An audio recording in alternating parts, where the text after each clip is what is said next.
Welcome to GIC technical. आज heat transfer का second lecture है। हम लोग आगे देखते हैं क्या पढ़ने वाले। आज पढ़ेंगे Fourier's law of conduction. Fourier's law of conduction क्या है? रेट ऑफ हीट ट्रांसफर जिस डायरेक्शन में फ्लो हो रहा है, हीट हो रहा है, वो किसके डायरेक्टली प्रोपोर्शनल होता है? टेम्परेचर ग्रेडियंट के। देखिए कैसे।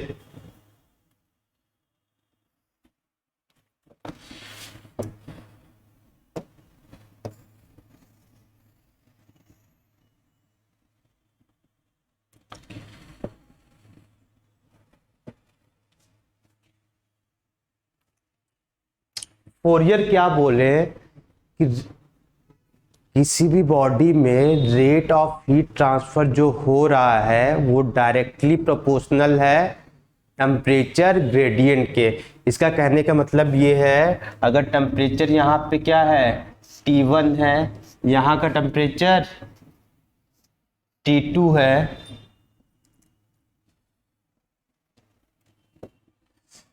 T1 है और T2 है, तो हीट ट्रांसफर सॉलिड बॉडी है तो इसमें कैसा होगा हीट ट्रांसफर? कंडक्शन के थ्रू होगा।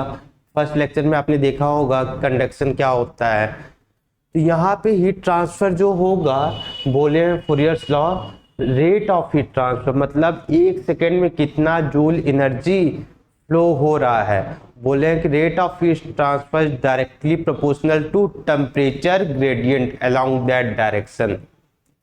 मतलब कि टेम्परेचर किधर वेरी कर रहा है, यहाँ पे x इक्वल टू 0 है, यहाँ x इक्वल टू L है, x0 xl। टेम्परेचर किधर से फ्लो होगा? Higher temperature to lower temperature. ये हम लोग को कौन बताया था? हम लोग सेकंड लॉ थर्मोडायनेमिक्स जानते हैं, टेम्परेचर किधर से फ्लो होता है, हायर टेम्परेचर से लोअर टेम्परेचर। तो ये बॉडी है, तो जहाँ टेम्परेचर हायर क्या है, T1 है, लोअर क्या है, T2। इसे भी फोरियर लॉ ने बोला कि टेम्परेचर ग्रेडियंट क्या होगा, रेट ऑफ हीट ट्रांसफर क्या होगा, टेम्परेचर ग्रेडियंट के डायरेक्टली प्रोपोर्शनल है। टेम्परेचर कैसे वेरी करेगा? ऐसे, हायर टेम्परेचर से लोअर टेम्परेचर। प्रोफाइल क्या बना? टेम्परेचर प्रोफाइल, ये लीनियर प्रोफाइल बना। ये बोले हैं फोरियर्स लॉ ऑफ हीट कंडक्शन में, Q dot x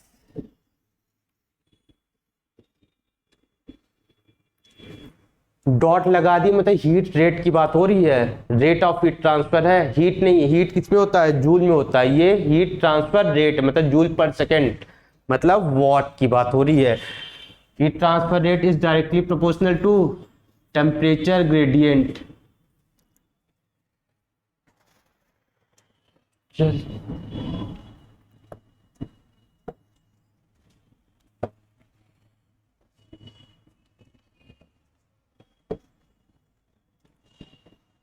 dt by dx।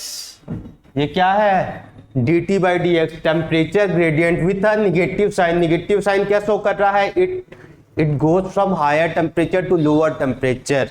मतलब temperature always flow from higher temperature to lower temperature. Higher से लोअर जा रहा है, मतलब निगेटिव साइन क्या शो कर रहा है कि हायर टेम्परेचर से लोअर टेम्परेचर जा रहा है। dt का मतलब T2 माइनस T1। T2 की वैल्यू क्या होगी? कम होगी, किससे? T1 से। इसलिए यहां साइन क्या लगा? Negative sign. एग्जाम में आता है निगेटिव साइन क्या शो कर रहा है? निगेटिव साइन क्या शो कर रहा है? It flows from higher temperature to lower temperature. dx क्या है? इस बॉडी का थिकनेस क्या है? बॉडी का थिकनेस 0 से L है। इस बॉडी का थिकनेस क्या है? L। फोरियर्स लॉ ये भी बोले कि rate of heat transfer is directly proportional to area. Area कौन सा? Perpendicular to the surface. ये एरिया जो परपेंडिकुलर है सरफेस के, ठीक है, कौन सा एरिया? जो परपेंडिकुलर है सरफेस के, वो एरिया हमें लेना है। तो यहां से अगर डायरेक्टली प्रोपोर्शनल का साइन हटाएंगे तो क्या आता है? एक कांस्टेंट आता है। उस कांस्टेंट को क्या कहेंगे? Thermal conductivity. कांस्टेंट आएगा, उस कांस्टेंट को क्या कहते हैं? थर्मल कंडक्टिविटी के।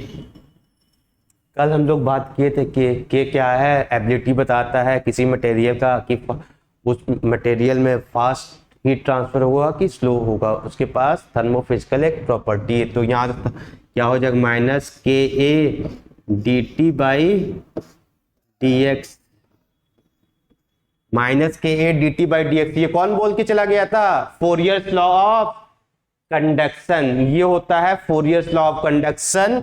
माइनस के A D T by D x, minus sign क्या शो कर रहा है, it shows that it always flow from higher temperature to lower temperature। Clear. अब next law of governing heat transfer पढ़ते हैं, Newton's law of cooling. ये क्या था, कंडक्शन के लिए लॉ है। अगर हम कन्वेक्शन की बात करें तो लॉ क्या आता है,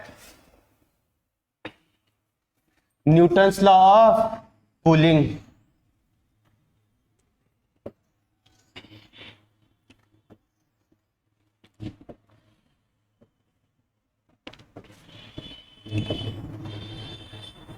सेकेंड लॉ,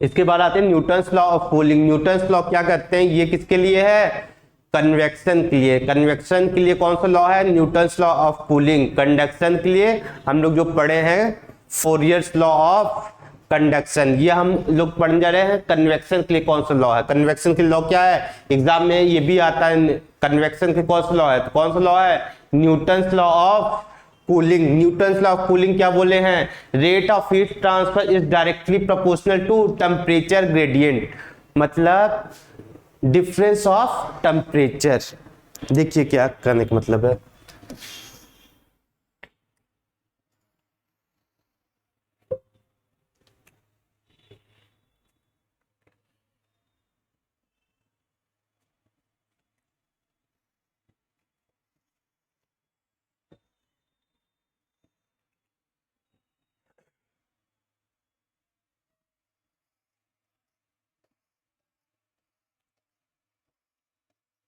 ये क्या है, मेरा हॉट प्लेट है,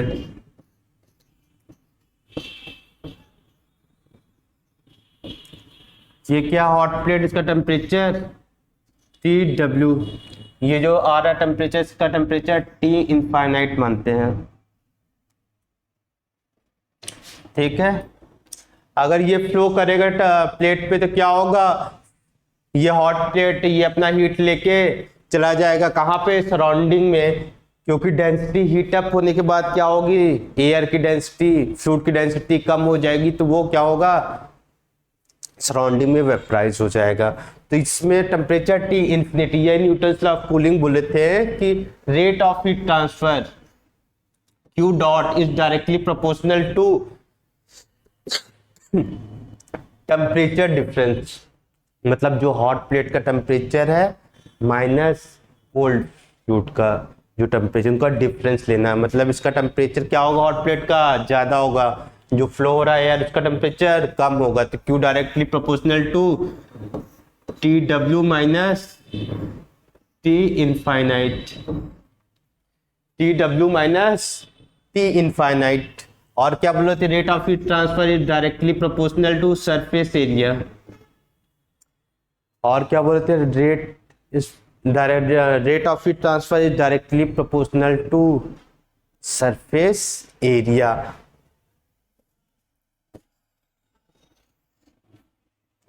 तो यहां से प्रोपोर्शनल साइन हटेगा तो एक कांस्टेंट आता है, ये हम लोग बचपन से पढ़ते आ रहे थे। यहां से अगर प्रोपोर्शनल साइन हटेगा तो क्या आएगा, Q equal to H A D T, मतलब T W minus T infinity. ठीक है, H क्या है, convective heat transfer coefficient. H क्या है, कन्वेक्टिव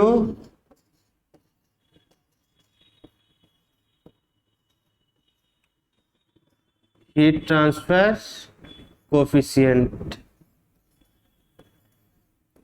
एच क्या है? Convective heat transfer coefficient.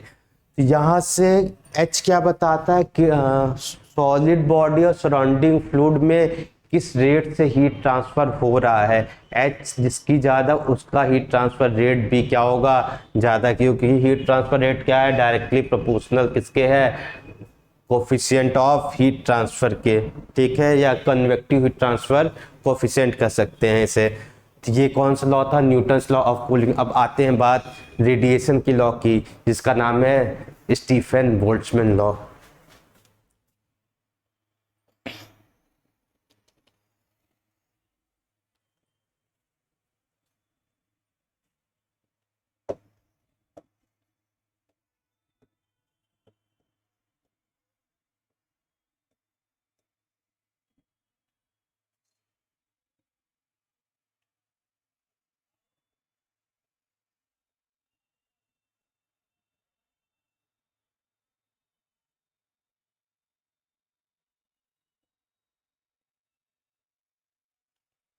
Stefan Boltzmann law अब हम लोग पढ़ते हैं क्या होता है। स्टीफन बोल्ट्जमैन लॉ ने बोला है कि the emissive power of a black body is directly proportional to absolute temperature of absolute 4 power of absolute temperature. कहने का मतलब है कि जो एमिसिव पावर क्या होता है?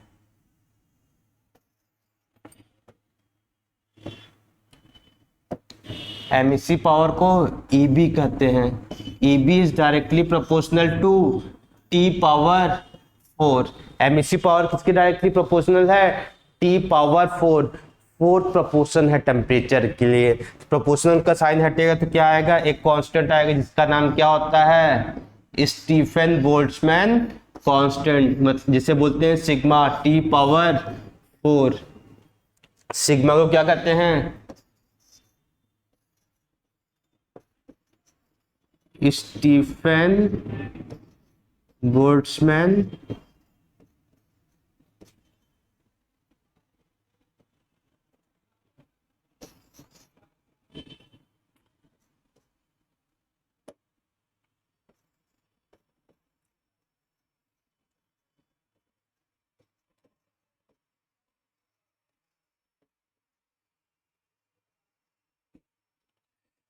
सिग्मा को क्या कहते हैं? Stefan Boltzmann constant. इसकी वैल्यू होती है 5.67 इंटू 10 पावर -8 वॉट पर मीटर स्क्वायर केल्विन पावर 4। ये भी ऑब्जेक्टिव में आता है। क्या है? Unit of Stefan Boltzmann law. इसकी यूनिट क्या होती है?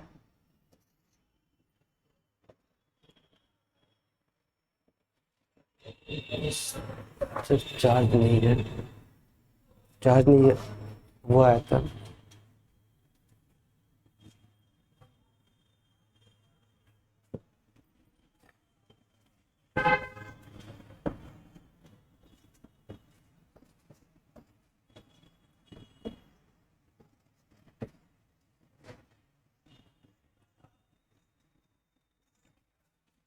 सिग्मा क्या होता है? स्टीफन बोल्ट्जमैन कांस्टेंट, और इसकी वैल्यू क्या होती है? 5.67 इंटू 10 पावर -8 वॉट पर मीटर स्क्वायर केल्विन पावर 4।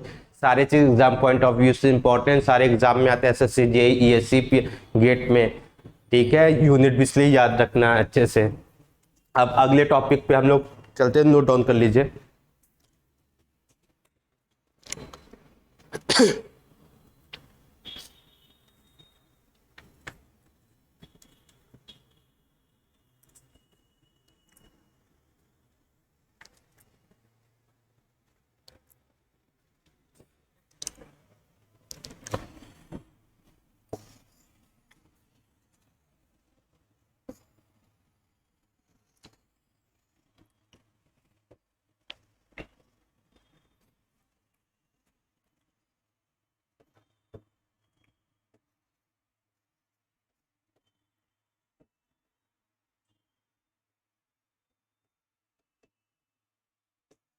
अब बात आती है कि ब्लैक बॉडी क्या होता है। अभी हम लोग पढ़े कि emissive power of a black body is directly proportional to temperature power 4।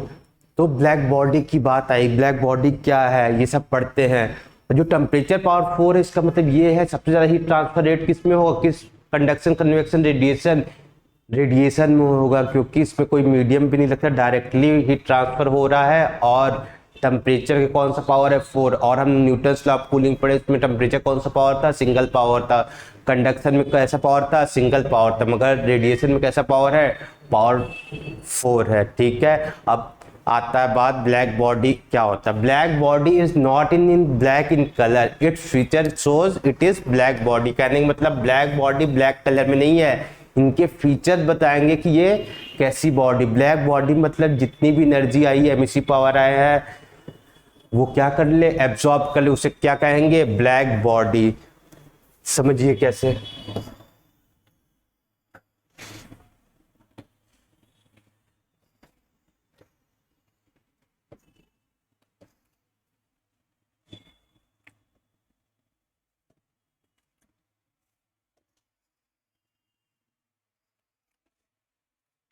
मेरी क्या आई, ये एनर्जी आई, जिससे क्या कहते हैं, इररेडिएशन। अगर किसी सोर्स से अगर सरफेस पे आए उसे क्या कहेंगे, इररेडिएशन। मतलब इतनी एनर्जी कहां पे आई, मेरे सरफेस पे आई, तो सरफेस पे स्ट्राइक करेगा तो सरफेस क्या चाहेगा, सरफेस एब्जॉर्ब भी कर सकता है, रिफ्लेक्ट भी कर सकता है, ट्रांसमिट भी कर सकता है। मगर ये कैसा सरफेस है, ब्लैक बॉडी है, तो ब्लैक बॉडी क्या करता है, गुड एब्जॉर्बिविटी। ब्लैक बॉडी के अंदर क्षमता है कि वो टोटल आपका जितना भी इंसिडेंट रेडिएशन हुआ उसे क्या कर ले, एब्जॉर्ब कर ले। इसलिए ब्लैक बॉडी के केस में एब्जॉर्बिविटी क्या होगा, 1 होता है। तो ब्लैक बॉडी का ये है कि ये गुड एब्जॉर्बर है। और आगे हम लोग पढ़ेंगे तो ब्लैक बॉडी क्या होता है, गुड एमिटर भी। जितना इंसिडेंट होगा रेडिएशन उतना एमिट भी कर देगा in all possible hemispherical direction में। क्योंकि कोई भी बॉडी क्या करेगा, एमिट करती है एनर्जी को अगर उस बॉडी का टेम्परेचर ग्रेटर देन 0 केल्विन में है। और किस डायरेक्शन में, in every possible hemispherical direction में। ये होता है ब्लैक बॉडी खासियत। और रेडिएशन, हम लोग भी रेडिएशन कर रहे हैं। जैसे ज़्यादा लोग रहते हैं किसी रूम में तो वो रूम का टेम्परेचर क्या हो जाता है, ज़्यादा बढ़ जाता है, क्योंकि सारे लोग क्या करते हैं, टेम्परेचर को एमिट कर रहे हैं, इसलिए रूम का टेम्परेचर बढ़ जाएगा। कम लोग रहेंगे तो एमिट कम करेंगे। एमिट मतलब निकलना एनर्जी अंदर से हीट के फॉर्म में। क्लियर है, ये होता है ब्लैक बॉडी। क्लियर है। अब देखिए क्या आया, यहां से हम मान रहे इरेडिएशन आया, इसे क्या बोलेंगे,